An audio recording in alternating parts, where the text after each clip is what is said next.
Fable 82.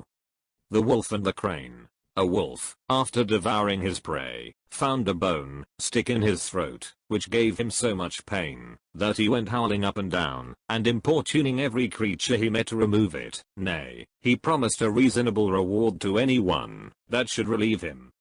At last the crane, tempted with the hope of the reward, and having first made him confirm his promise, with an oath, undertook the business, and ventured his long neck into the rapacious fellow's throat.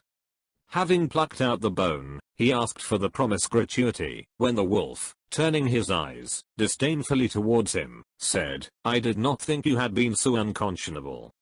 I had your head in my mouth, and could have bit it off whenever I pleased, but suffered you to take it away without any damage, and yet you are not contented." Moral.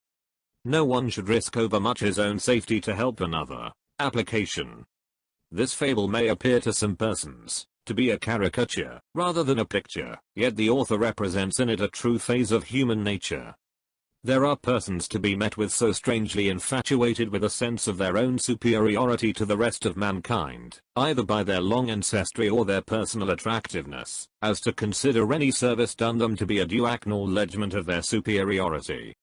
These persons would seem by their conduct to imply that they themselves were conferring a privilege, rather than otherwise on those from whom they accept favors, and consider themselves exempt from all need of expressions of gratitude or thankfulness.